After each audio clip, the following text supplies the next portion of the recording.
Hello students, आज हम जो है इंडियन हिस्ट्री का एक नया टॉपिक करेंगे।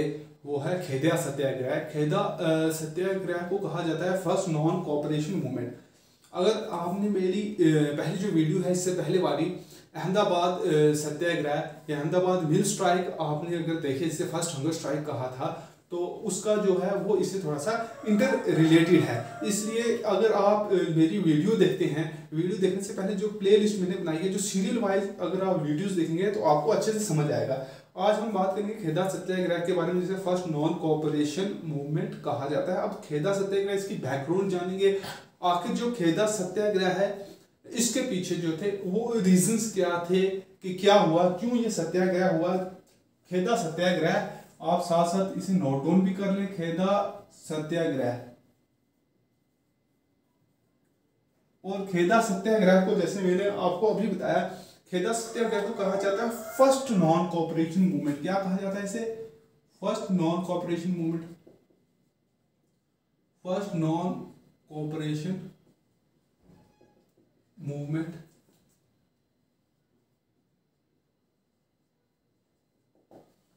अब पूरा डिटेल में मैं आपको समझाऊंगा भी और लिखाऊंगा भी, ताकि आपके जो है नोट्स जो है वो साथ साथ प्रिपेयर हो सके। खेदा सत्याग्रह फर्स्ट नॉन कोऑपरेशन मूवमेंट होता क्या है? गुजरात, मैंने आपको बताया था कि गुजरात मुंबई प्रेसिडेंसी का हिस्सा होता है। अब होता वहां पे ये है कि जैसे मैंने आपको बताया अहमदाबाद मिल स्ट्राइक में क्या रीजंस क्या थे, कि प्लेग की वजह से, वर्ल्ड वार की वजह से क्या होता है, वहां पे प्राइसेस जो है वो जो है राइज हो जाते हैं। खेदा डिस्ट्रिक्ट में क्या होता है, वही रीजन से, जैसे प्लेग की वजह से वहां पे वर्ल्ड वार की वजह से प्राइसेस राइज होते हैं अहमदाबाद में, सिमिलरली वही होता है खेदा में। अब खेदा में क्या होता है, वर्ल्ड वार की वजह से, ब्यूबोनिक प्लेग की वजह से, ये कुछ रीजन है। वर्ल्ड वार हो गया, ब्यूबोनिक प्लेग हो गया वर्ल्ड वार फर्स्ट की वजह से, ब्यूबोनिक प्लेग की वजह से, और ड्रॉट और कुछ फैमीन उसके आए होते हैं, कि जो है क्रॉप्स हैं जो वहाँ पे नहीं होते हैं, फसल अच्छी नहीं होती है। तो गवर्नमेंट का भी रेवेन्यू कोड ये कहता है, जो ब्रिटिश गवर्नमेंट ने रेवेन्यू कोड बनाया है, कि अगर आपकी जो फसल है वो 1/4 से कम है तो फार्मर को रिमिशन दिया जाएगा। लेकिन ऐसा होता नहीं है। ब्रिटिश गवर्नमेंट फार्मर्स को फोर्स करती है और कहती है कि आप जो है टैक्सेस को पे करो, और ब्रिटिश गवर्नमेंट क्या कर देती है, टैक्सेस को इंक्रीज कर देती है। ब्रिटिश गवर्नमेंट क्या करती है, टैक्सेस को इंक्रीज कर देती है, टैक्सेस को बढ़ा देती है। अब फार्मर्स जो है वो परेशान है।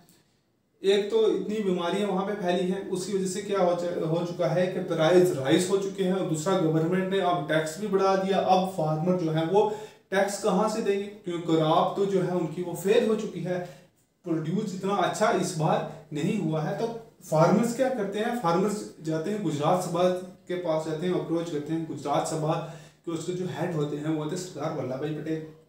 अब वो क्या करते हैं, सरदार वल्लभ भाई पटेल क्या करते हैं, पिटीशन जो है फार्मर की तरफ से, पिटीशन जो है गवर्नमेंट को सबमिट की जाती है कि फसल अच्छी नहीं हुई है, लिहाजा जो है फार्मर टैक्स इस साल नहीं पे कर पाएंगे। लेकिन गवर्नमेंट का ये एक्शन होता है, गवर्नमेंट कहती है कि अगर आपने टैक्स जो है इस बार नहीं पे किया, फार्मर्स को कहा जाता है, तो आपकी प्रॉपर्टी को, गांधी जी कहते हैं, आप जो है गवर्नमेंट को टैक्स पे ना करें।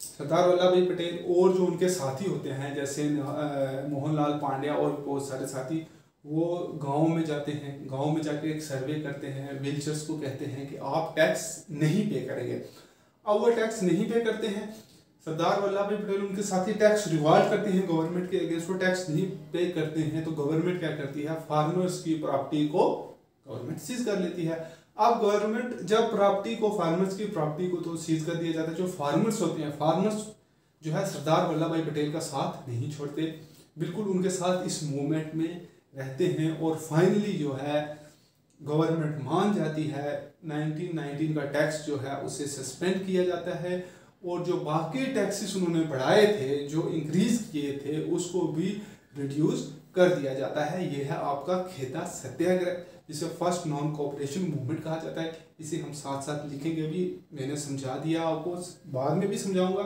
जब लिखूंगा। आप इसे जो है नोट डाउन कर लें, ताकि जो है आपके नोट्स जो है वो प्रिपेयर हो सकें। खेदा सत्याग्रह मैंने आपको बताया, जिसे क्या फर्स्ट नॉन कोऑपरेशन मूवमेंट कहा जाता है। ये कब स्टार्ट हुई थी? 1918 में।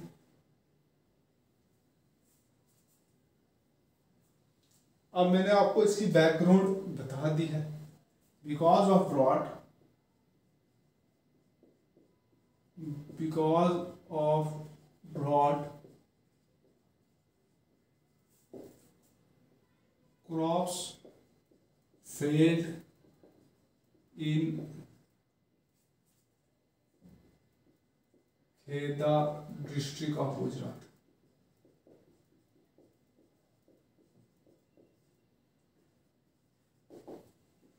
मैंने आपको जैसे इसकी बैकग्राउंड बताई कि ड्रॉट की वजह से, सूखे की वजह से क्या होता है, फसल अच्छी नहीं होती है।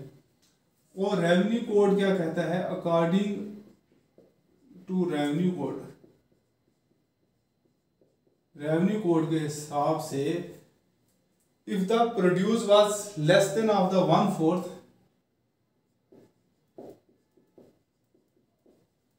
if the produce was less than of the 1/4,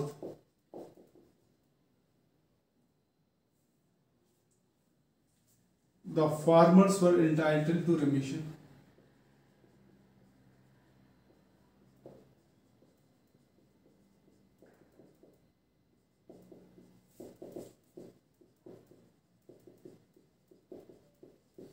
revenue code भी गवर्नमेंट का यही कहता है कि अगर प्रोड्यूस कम हुआ है, 1/4 से कम हुआ है, तो फार्मर्स का जो टैक्स है उसे माफ कर दिया जाएगा। लेकिन ब्रिटिश गवर्नमेंट ऐसा नहीं करती है। ब्रिटिश गवर्नमेंट कहती है कि अगर आपने टैक्स नहीं पे किया तो आपकी जो प्रॉपर्टीज है उनको क्या कर लिया जाएगा, सीज कर लिया जाएगा। अब मैंने आपको बताया कि फार्मर्स टैक्स पे करने की कंडीशन में नहीं है, क्योंकि ड्रॉट की वजह से, प्लेग की वजह से, बीमारियों की वजह से या वर्ल्ड वार की वजह से प्राइस जो है राइज हो चुके हैं।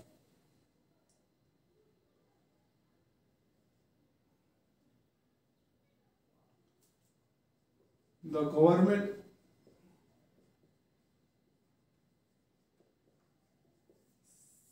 government said that if the taxes were not paid,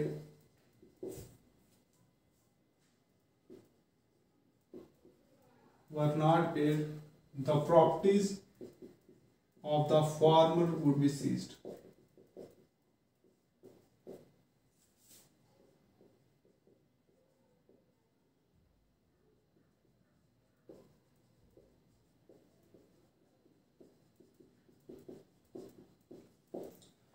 और गवर्नमेंट का मैंने आपको स्टैट बताया, गवर्नमेंट ये कह रही है कि अगर आपने टैक्स नहीं पे किया, if the taxes were not paid, the properties of the farmer would be seize.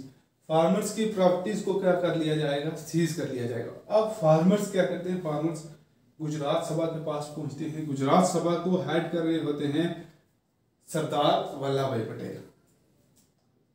The farmers approached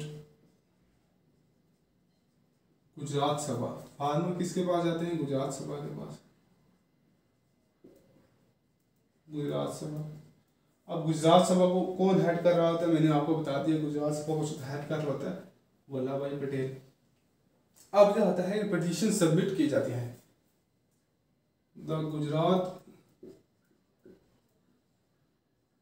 सभा सबमिटेड, गुजरात सभा क्या करते हैं, पिटीशन सबमिट करती है। सबमिटेड पिटीशंस देती है किसको, petitions to government that revenue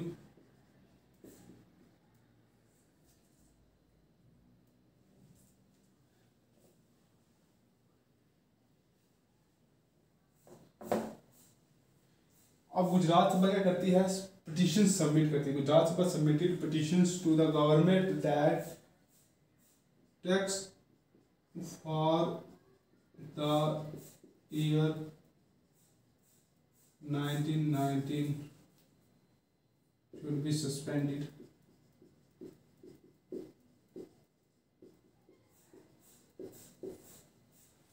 Gujarat Sabha petition देती है गवर्नमेंट को, जो टैक्स है आपका 1919 का, उसे सस्पेंड किया जाए। लेकिन जो गवर्नमेंट है, गवर्नमेंट जो है वो डिमांड को नहीं मानती है। But the government did not accept the demand of farmer, but the government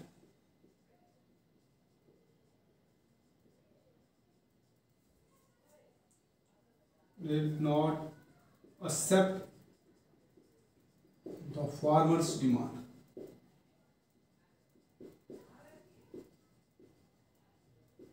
farmers की डिमांड को गवर्नमेंट जो है वो एक्सेप्ट नहीं करती। यहां तक आपने नोट डाउन कर लिया होगा, गवर्नमेंट जो है लोगों की डिमांड नहीं मानती। अब क्या होता है, गांधी जी और the farmers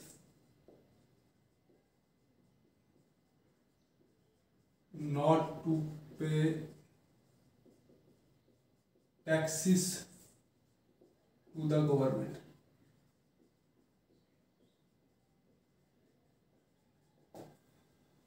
Gandhi ji farmers को कहते हैं कि आप गवर्नमेंट को टैक्सेस जो है वो पे नहीं करेंगे, इसलिए इसे फर्स्ट नॉन कॉपरेशन मूवमेंट कहा जाता है। और इस मूवमेंट में सरदार वल्लभ भाई पटेल जो है एक ट्रस्टेड फॉलोअर बन जाते हैं। इस मूवमेंट के थ्रू गांधी जी के साथ वो जुड़ते हैं। During this movement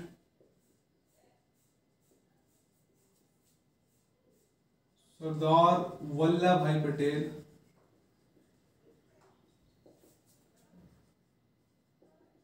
emerged as trusted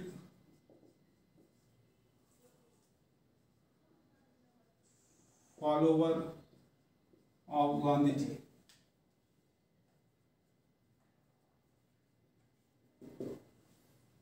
इस मूवमेंट में सरदार वल्लभ भाई पटेल इमर्ज होकर आते हैं खेदा सत्याग्रह में। अब सरदार वल्लभ भाई पटेल जो उनके साथी होते हैं, जैसे नरहरी पारिक हैं, रविशंकर है, मोहनलाल पांडे, वो विलेजेस में लोगों के पास जाते हैं और लोगों को पॉलिटिकल लीडरशिप में हेल्प करते हैं, लोगों को अवेयर करते हैं और टैक्स रिवॉल्ट जो है वो गवर्नमेंट के अगेंस्ट चलाते हैं।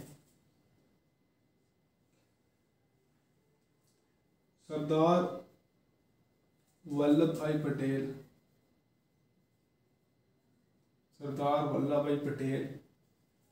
and his colleagues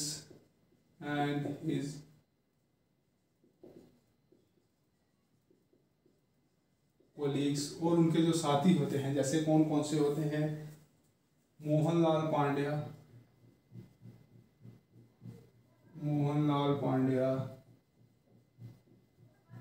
Narhari Pareek, Ravishankar,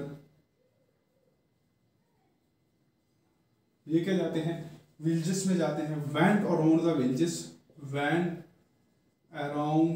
the villages, and organised,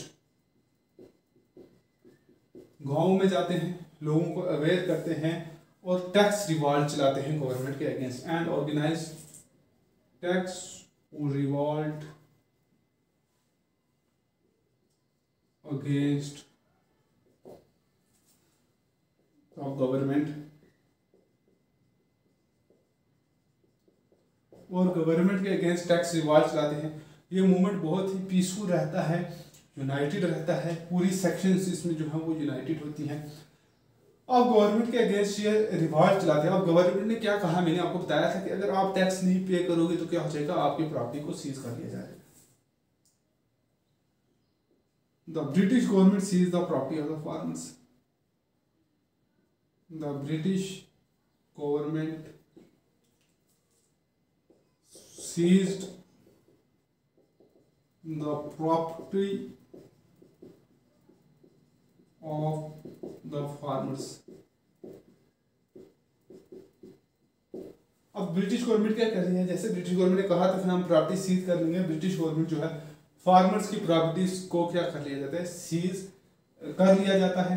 अब फार्मर्स क्या है, प्रॉपर्टी सीज होने के बाद भी कोई वहां पे वायलेंस नहीं होता, कोई वहां पे लॉ एंड ऑर्डर की प्रॉब्लम नहीं आती, बिल्कुल नॉन वायलेंट तरीके से फार्मर्स वहां जो है गवर्नमेंट, जैसा गांधी जी ने बताया था, जैसे सरदार वल्लभ भाई पटेल की लीडरशिप के अंदर प्रोटेस्ट होता है, फार्मर्स जो है टैक्स पे नहीं करते, प्रॉपर्टीज उनकी सीज कर ली जाती है कोई वायलेंस नहीं होता। फिर भी प्रॉपर्टी सीज करने के अलावा भी जो फार्मर्स हैं, जब उनकी प्रॉपर्टी सब कुछ उनसे छीन लिया जाता है, तब भी वो सरदार वल्लभ भाई पटेल इन नेशनलिस्ट लीडर्स का जो है वो साथ नहीं छोड़ते। The government seize the properties of the farmers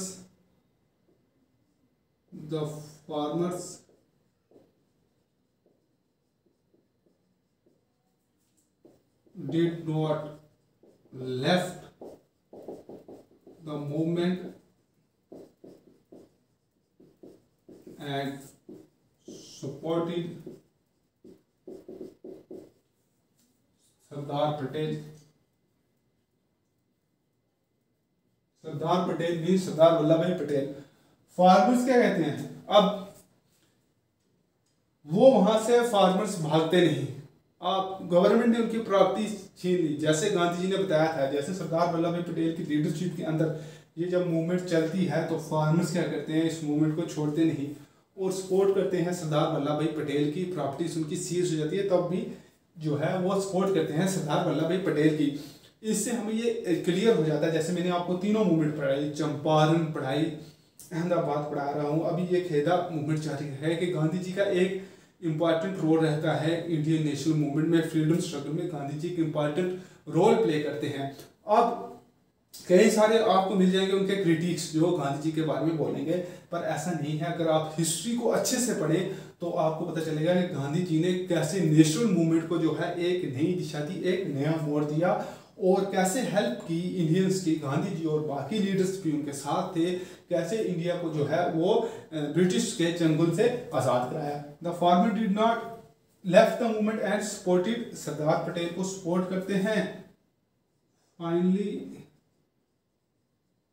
an agreement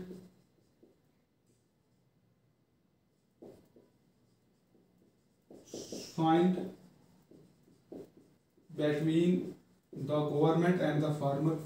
government और फार्मर के बीच में एक एग्रीमेंट होता है।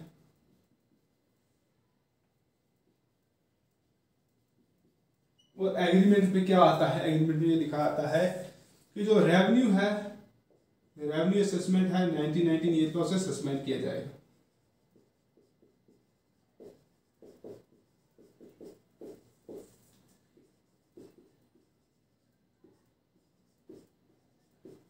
was suspended।